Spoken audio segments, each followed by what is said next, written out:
Ini adalah lagi satu video khas untuk anda daripada Casio Malaysia. Terima kasih Casio. Assalamualaikum dan salam sejahtera semua. Hari ini cikgu nak terangkan bagaimana untuk lakar graf kuadratik dan juga kubik menggunakan kelas WIS. Sekejap. Kubik? Kubik untuk apa, cikgu? Kubik actually tak ada dalam SPM, tetapi dia ada juga sekali-sekala dalam tajuk kameran. Kameran, ya. Sebab kameran nanti kita perlu lukis untuk tahu mana sepadan-sepadan dia. Cikgu akan terangkan dalam video yang berikutnya. Jadi kita nak tak nak perlu tahu juga kemahiran untuk lakarkan kedua-duanya. Cikgu panggil lakar sebab kita buat secara kasar saja, bukannya tepat gila sebab kita cuma nak tahu sempadan-sempadannya. Jom kita mulakan. Untuk graf kuadratik kita perlu tahu 5 step, iaitu kita perlu senyum sedih dengan ikhlas. Puncanya sama ada dia pintas 2 kali, sekali atau tidak pintas langsung. Juga kalau dia sedih. Nombor 3, X sifar ialah paksi Y. Yang keempat, C ialah pintasan Y. Dan yang kelima, titik minimum dan maksimum. Cikgu ada 3 contoh untuk demonstrasikan bagaimana untuk lakarkan menggunakan 5 langkah ini. Contoh 1, lakarkan Y sama dengan negatif X kuasa 2 campur 2X campur 8. Langkah yang pertama, muka senyum atau sedih bergantung kepada nombor kat depan sekali. Kalau dia adalah negatif kat depan, maka dia adalah sedih. Tetapi sebelum itu, pastikan anda sedih dengan ikhlas. Bermaksud bila anda buat muka orang sedih, pastikan dia landai. Jangan buat dia terlalu tajam seperti ini, nanti dia akan ada masalah dengan mencari pintasan Y di esok hari. Maksudnya, kalau dia lurus ke bawah, dia tak akan pintas paksi Y untuk dapatkan pintasannya, ya. So tak boleh buat dia terlalu muram macam ni. Maka cikgu mulakan dengan lakaran cikgu. Muka sedih. Kemudian mencari punca. Sekarang kita sedih, cuma tak tahu punca dia jenis mana. Masukkan semua ni dalam kalkulator. Cara dia, mod, tekan huruf A. Ambil polinomial. Nombor 2. Ambil kuasa 2. Masukkan semua nilainya. Negatif 1, 2 dan 8. Negatif 1, 2 dan 8. Tekan sama dengan X pertama ialah 4 dan X yang kedua negatif 2. Oleh kerana dia ada 2 jawapan, dia akan langkah 2 kali. Maka cikgu pintaskan dia betul-betul dekat tengah-tengah. Dan tuliskan nilainya negatif 2 dekat kiri dan 4 dekat kanan. Seterusnya ialah X sifar. Di mana X sifar, di situlah paksi Y. Dekat sini, negatif 2 dengan 4, kosong lebih rapat dengan negatif 2. Dia terletak dekat sini. Itu adalah X kosong, itu paksi Y. Langkah keempat, C ialah pintasan Y. C yang belakang sekali, 8 ialah pintasan Y. Jadi cikgu dah dapat sini bersamaan dengan 8. Langkah seterusnya, nombor 5, titik minimum dan maksimum. Titik yang paling rendah atau tinggi boleh disari dengan menekan lagi satu butang sama dengan. Maka dia bagi tahu X-nya ialah 1. X-nya 1 maksudnya titik puncak di atas ini, X-nya ialah 1. Tekan lagi sama dengan Y-nya 9. Oh, tadi 8 dekat sini kan? Nampaknya dia naik lebih tinggi sedikit. Dan itu adalah 9. Cikgu boleh tulis koordinat lengkapnya. 1, 9. Alhamdulillah. Sudah selesai lukis. Soalan yang seterusnya, kalau nak padamkan skrin ini, just tekan AC lagi sekali. Maka semuanya menjadi sifar. Kita mulakan dengan langkah yang pertama. Muka. Oleh kerana dia adalah positif kat depan, maka dia happy face. Lagi sekali, bila anda lukis muka senyum, sila senyum dengan ikhlas. Ikhlas maksudnya dia landai macam ni dan bukannya tegak macam tu. Hujung sini tegak, maka anda akan hadapi kesulitan mencari pintasan Y-nya di esok hari. Maka cikgu lukiskan. Langkah kedua, punca. Masukkan dalam kalkulator semua nilai ini. 1, 3, negatif 18. Sama dengan X 3 dan juga negatif 6. Oleh kerana ada 2 jawapan, cikgu langgarkan 2 kali. Cucu. 3 dan negatif 6. Langkah seterusnya, X sifar. X sifar ialah paksi Y. Mana X sifar? Kalau ni 3, ni negatif 6, kosong terletak di tengah-tengah dan lebih rapat dengan 3. So cikgu dapat agak lebih kurang macam ni. Ayo, saya ingat cikgu punya paksi Y, astagfirullah.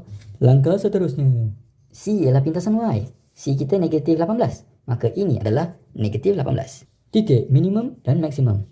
Tekan sama dengan lagi sekali untuk dapatkan titik minimum dan maksimum. In this case, minimum sebab dia adalah titik yang rendah.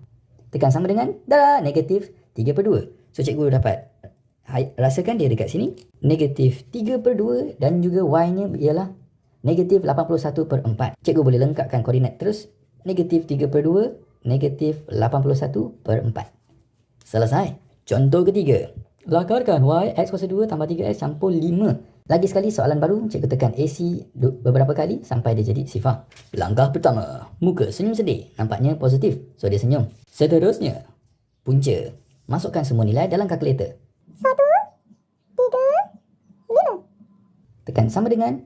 Oh yo, alamak, ada benda pelik ni, apa benda ni? Ya Allah. Puas. Kalau dia tulis huruf I, maksudnya apa? Dia tiada punca. Dia mewakili bentuk seperti ini, terapung dekat atas. Maka paksi kita terletak di sebelah bawah kerana dia terapung. Cikgu, habis tu nilai ni nak apa cikgu? Oh, mudah saja. Nilai ini adalah yang bukan I punya. Maksudnya yang ni. Negatif 3/2 ialah nilai yang berada dekat sini. Pada paksi X. 3/2. Dia terapung dekat atas negatif 3/2. Langkah seterusnya. X sifar ialah paksi Y.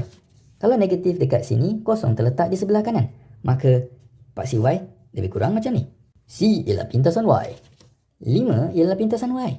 Langkah seterusnya. Titik minimum. Minimum di sini tekan sama dengan lagi sekali. X yang kedua pun ada I. Abaikan juga. Sebab kita cuma ambil negatif 3/2. Yang bukan I punya kan?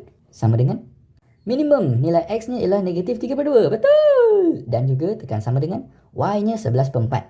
So, koordinat dekat sini ialah negatif 3/2, 11/4.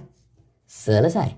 Baik, kita telah pun lihat contoh untuk versi yang terapung dan tengok versi yang silang 2 kali. Tapi yang bentuk ni tak nampak lagi. So, cikgu bagi satu contoh tambahan. Lakarkan Y. X kuasa 2 telah 4X campur 4. Muka senyum kerana positif. Puncanya, cikgu masukkan dalam kalkulator. A nya adalah 1, negatif 4 dan 4. 1, negatif 4 dan 4. Sama dengan. Cikgu dapat satu jawapan saja, X2. Dia tak ada tulis X1, tak ada tulis X2, cuma satu je jawapan X nya. So, maksudnya dia pintas hanya sekali sahaja. Langkah seterusnya, X sifar ialah paksi Y. Kalau ni 2, sifar terletak sebelah kiri. Dan itu adalah paksi Y. C pintasan Y. 4. Titik minimum maksimum. Kalau kita lanjutkan tekan sama dengan nilai minimum berlaku ketika X2. Ya, macam ni. Ya, betul juga. Tekan sama dengan apabila Y-nya sifar. Ya, koordinat ini Y-nya sifar. Nak tulis koordinat ke? Boleh jugalah. 2, 0. Baik, so ini adalah semua contoh kuadratik. Bagaimana dengan kubik? Fungsi kubik.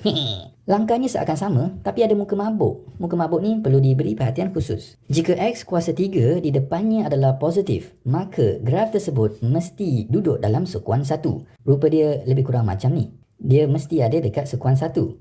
Kalau dia negatif, maka dia tidak akan kekal dalam sukuan 1. Tamam? Maksudnya, sama ada graf tu termasuk sekejap keluar balik. Nampak tak? Dia tak nak masuk dalam sukuan 1. Ataupun dia tak masuk langsung. Seperti ini. Dia tak masuk langsung sukuan 1. Jadi, kalau dia positif, dia akan masuk sukuan 1. Kalau negatif, dia tidak akan masuk. Kalau masuk pun dia keluar balik. Dan yang lain, kita tengok dalam contoh. Contoh 4. Lakarkan Y sama dengan X kuasa 3 tolak 3X campur 2. Kalkulator, aktifkan cubic mode. Tekan A, polinomial dan ambil kuasa 3. Nanti kita dapati ada 4 ruang kosong. Bermaksud untuk ini kita ada X kuasa 3, X kuasa 2, X dengan nombor. ini adalah 1. X kuasa 2 tak ada, maka dia adalah sifar. X ialah negatif 3 dan yang hujung sekali ialah 2. Mula-mula kita akan tengok kat depan. Oleh kerana dia adalah positif, maka dia akan masuk sukuan 1. Jadi kalau cikgu lukiskan grafnya secara kasar rupa dia macam ni. Nanti dia masuklah dalam sukuan 1. Tamam! Contohnya kalau paksi Y, paksi X macam ni, nampak tak dia masuk sukuan 1? Tak kisahlah cikgu letak kat mana-mana, dia akan berada dekat dalam sukuan 1. Puncanya. Untuk punca kita perlu masukkan dalam kalkulator. 1, 0, negatif 3 dan 2. Cikgu tekan sama dengan untuk dapatkan punca. Dia bagi X1, negatif 2. Cikgu tulis kat sini, negatif 2. Dan yang lagi satu ialah 1. Ada lagi tak? Oh, tak ada.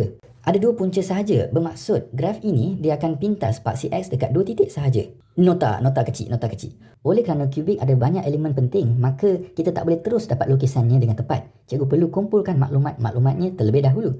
Sekarang kita tahu rupa dia macam ni. Dia ada 2 punca. Cikgu dah boleh melakar paksi X-nya. Dia ada 2 nilai. Negatif 2 dan juga 1. Cari X sifar. So, X sifar terletak lebih rapat dengan 1 berbanding dengan negatif 2. So, kosong lebih kurang macam ni dan cikgu panjangkan. D ialah pintasan Y. D yang mana?